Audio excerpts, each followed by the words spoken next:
안녕하십니까? 찐부티브입니다.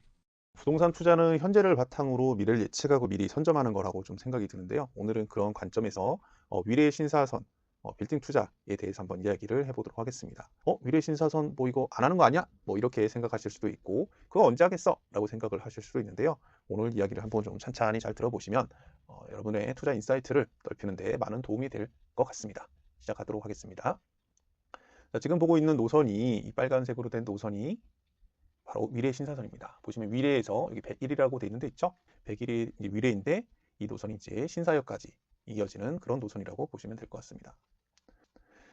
자, 위례 신사선은 이 위례 신도시가 만들어질 때 이미 예정이 돼 있었습니다. LH에서 이 위례 신도시가 건설하면서 받았습니다. 무슨 돈을 받았냐면 주민 분담금을 받았거든요. 이게 뭐냐면 이제 이 위례 신도시를 만들고 그러면서 위례 신사선을 우리가 건설할 거야. 그러니까 그 돈을 먼저 내라고 해서 한 가구당 700만 원씩 총 3,100억 원 미리 한 10년 전에 기납부를 했다고 합니다. 하지만 현재 첩사도 못 두고 있다라는 기사가 이제 24년도 1월 15일 날 나온 게 있었는데요. 아직도 시작 못 하고 있죠. 네. 어떻게 진행이 됐길래 그런가 보면 이 사업은 이제 2017년에 GS건설에서 사업을 하겠다라고 해서 사업 제안서를 접수를 했었고요. 그리고 2020년도에 GS 컨소시엄이 우선 협상 대상자로 선정이 됐습니다. 그 뒤 이제 설계를 쭉 했었는데 2024년에 GS 컨소시엄이 이 사업이 돈이 안 된다라고 판단을 해서 우선 협상 대상자 선정 포기, 그러니까 사업을 포기를 했습니다. 그 뒤에 이제 서울시에서 계속해서 이 사업을 하기 위해서 제3자 제안 재공고를 계속해서 했는데요. 결국 어떤 업체도 참가를 하지 않았고 결국은 2024년 11월에 서울시에서는 이 사업을 재정사업 전환하기로 했습니다. 재정사업이라고 하면은 한마디로 나라 돈을 이용해서 재정사업을 한다. 근데 3,100억 원이 있으니까 그 돈을 쓰겠죠, 결국은. 네, 재정사업으로 전환을 하겠다라고 하는데 문제는 뭐냐면 앞서 말씀드렸던 이제 이 민자사업 같은 경우에는 타당성 조사나 이런 게 좀 그러니까 뭐 절차상의 문제긴 한데 좀 다르긴 한데요. 이 재정 사업을 하게 되면 사업 타당성 평가라는 걸 받아야 됩니다. 이게 합격 통과를 해야만 이 사업이 되는데 지금 이것만 한 2년 정도 소요가 될 걸로 시장에서는 보고 있습니다. 그러니까 이 사업이 2년 뒤에는 확정이 될 수 있다라는 거죠. 그러니까 사람들이 얼마나 불만이 많겠습니까? 그런데 저도 그렇게 생각을 했는데 그럼 이 사업이 언제쯤 될까 고민을 해봤는데 마침 이런 기사가 나오더라고요. 2025년 1월 26일 날 GS건설하고 요 태조 사만이라는 업체가 위례신사선 설계비를 두고 갈등을 하고 있다. 이게 어떤 내용이냐면 위례신사설 실시 설계비 정산을 요청했다. 요청을 한 거죠. 아마도 태조와 사만이라는 곳에서 요청을 한 것 같습니다. 그 설계비가 175억인데 아까 전에 2024년에 GS건설에서 컨소시엄에서 사업을 포기했다 그랬죠. 하지만 그 설계는 2022년부터 8월부터 시작을 했으니까 그동안 이제 한 110억 정도 돈이 들어갔다고 해서 공정률을 감안해서 110억을 달라고 GS건설 쪽에 이렇게 요청을 했는데 얘네가 못 준다. 비용이 너무 비싸다. 이렇게 해서 싸우고 있다라는 그런 내용입니다. 근데 우리가 중요한 건 싸우는 내용이 아니죠. 설계사무소에서 175억 중 110억을 달라고 한 거는 공정률을 감안했다 했잖아요. 그럼 대략 한 63 정도 공정이 됐다는 얘기입니다. 그러니까 실시 설계는 한마디로 실제로 공사를 할 수 있는 설계인데 이게 63% 정도 설계가 됐다는 거죠. 이걸 감안할 때 서울시에서 좀 의지가 있다고 한다면 사업 타당성 평가 기간 동안 설계를 계속 하게 되면은 이 사업 타당성 평가가 마치고 나서 바로 공사가 가능할 수도 있다. 공사가 가능할 수도 있다라는 생각이 들더라고요. 그러니까 생각보다 조금 더 착공이 빨라질 수 있는 거죠. 원래대로라면 사업 타당성 평가 마치고 그 다음에 설계하고 그 다음에 착공인데 설계가 상당 부분 진행이 됐으니까 공사도 좀 더 빠르게 진행할 수 있지 않을까라고 좀 생각을 하고 있습니다. 이 사업에 대해서 좀 살펴보겠습니다. 이 사업은 사업 규모가 연장 14.7km고요. 정거장 수는 11개소, 차량 기지 1개소가 들어가고 함량 1편성의 경전철입니다. 경전철은 뭐죠? 우리가 흔히 보는 뭐 1호선, 2호선, 3호선 같은 그런 지하철이 아니고 작은 지하철이죠. 뭐 의정부나 용인 이런 데에 있는 그런 경전철을 말합니다. 대신에 의정부나 용인에 있는 경전철은 지상을 다니는 거고 이것은 지하를 다니게 됩니다. 그런 차이점이 있는 거죠. 역은 아까 말한 대로 11개소인데 대략 이렇게 지금 나오고 있고요. 그 다음에 여기 이제 추가 가는 정거장이라고 해가지고 강남구청에서 요청을 한 역 같습니다. 네, 이건 아마 강남구의 돈으로 진행을 해야 되는데 공사 기간은 토탈 한 5년 정도 보고 있습니다. 한 5년 여기 어디 생기느냐 좀 살펴보겠습니다. 지금 나오는 역은 GS건설 컨소시엄이 발표했던 그 역 위치입니다. 네, 그렇기 때문에 재정사업으로 바뀌면서 일부 변경될 수 있지만 앞서 설계가 63% 정도 진행이 됐다고 그랬잖아요. 63%? 그러면 크게 바뀌진 않을 겁니다. 이 역의 위치가. 네, 하나씩 좀 살펴볼게요. 101 정거장은 위례 신도시 내에 위치를 하게 됩니다.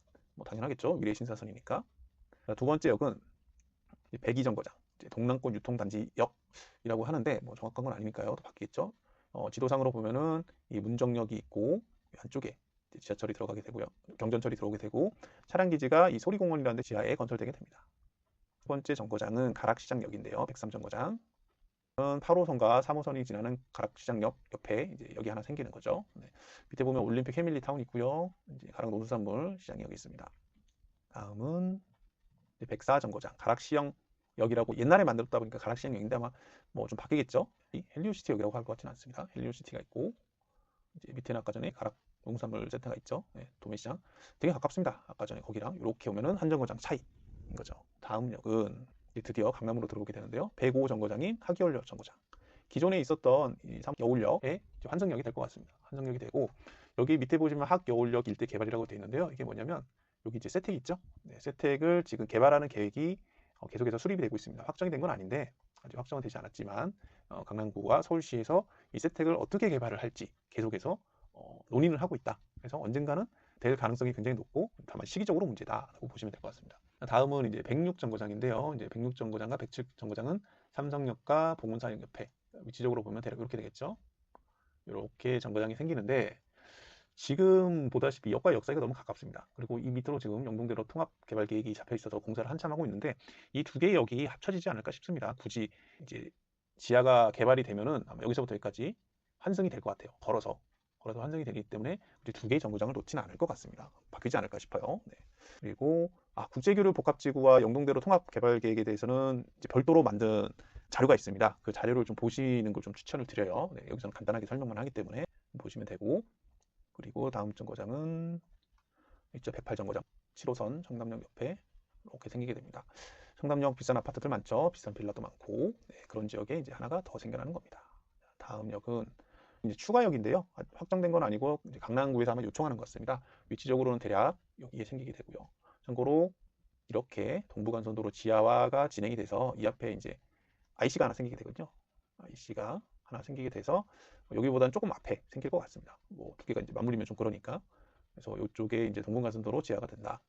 다음은 109 정거장 학동 사거리역입니다. 학동 사거리역은 압구정 로데오와 근접을 하고 있죠. 압구정 로데오 상권 밑에 생기는 겁니다. 여기 사실은 좀 예전엔 교통이 굉장히 불편했는데 그래도 이게 압구정 로데역이 생겨서 조금 나아지긴 했는데 경전철이 생김으로 인해서 좀 더 나아질 수 있을 것으로 좀 보입니다. 다음은 을지병원 사거리 110 정거장 여기인데요. 강남 을지대학교 병원 있죠. 그래서 을지병원 사거리입니다. 여기 코너에 사거리에 생기게 되는 거죠. 여기로 가면 압구정, 이쪽으로 가면 신사역이 되는 겁니다. 마지막 정거장은 이제 신사역 111 정거장인데 기존 신사역 정거장과 이제 환성역이 되는 겁니다. 환성역이 되면서 신사역에는 이제 3개의 역이 들어가게 되고 신사역은 더 발전하죠. 네, 신분당선이 또 연장이 되면은 강북에서 강북과의 근접성이 접근성이 또 굉장히 좋아지기 때문에 이제 신사역도 좋아지는데 여기 신사역 위례 신사선까지 들어오게 됨으로써 3개의 역이 늘어나는 굉장히 큰 호재가 계속해서 발생하고 있는 지역입니다.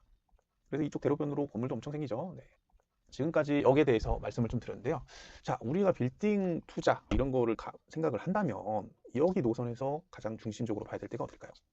앞서 말씀드린 대로 위례 신사선 같은 경우에는 경전철이라고 있습니다. 그래서 한 차량당 뭐 150명, 200명 정도 이제 탑승 가능할 거라고 했잖아요.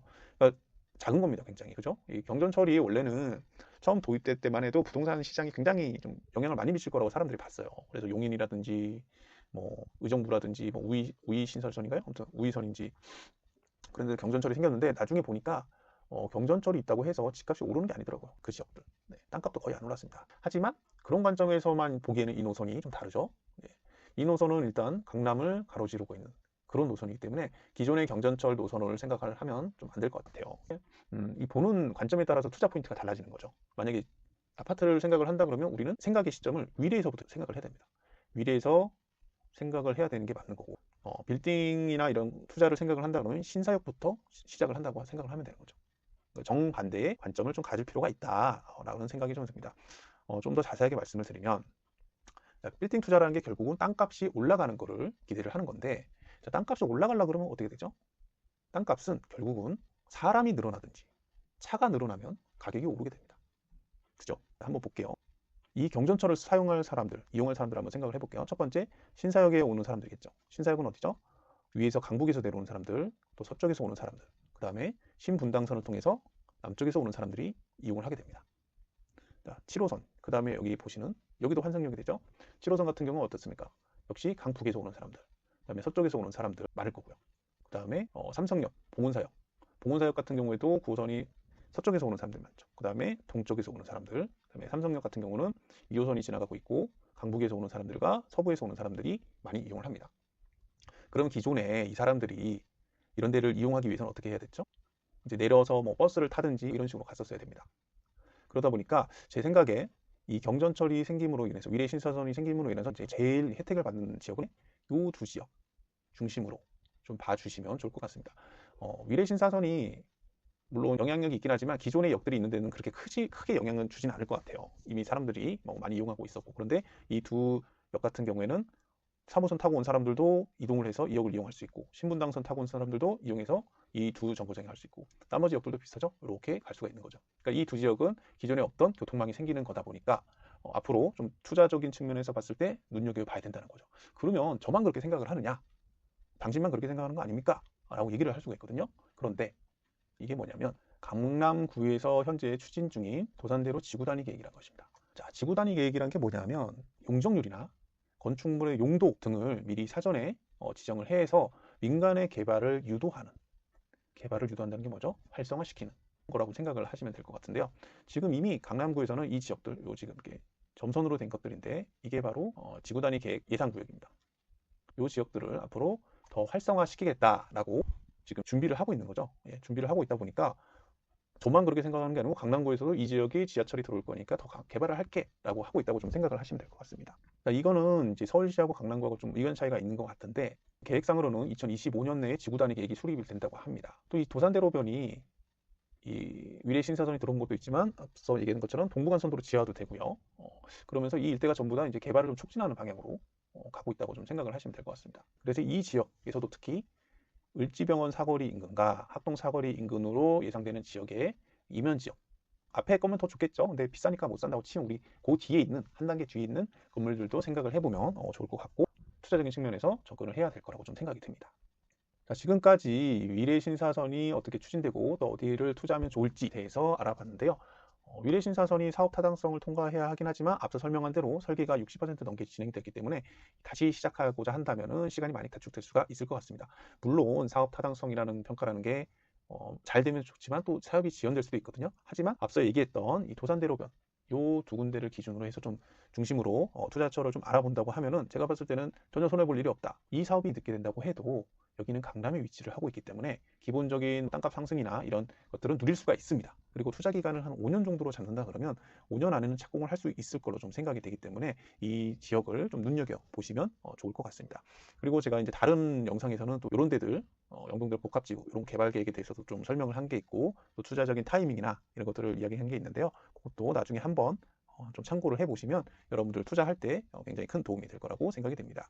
자, 오늘 이것으로 영상을 마치도록 하겠습니다. 감사합니다.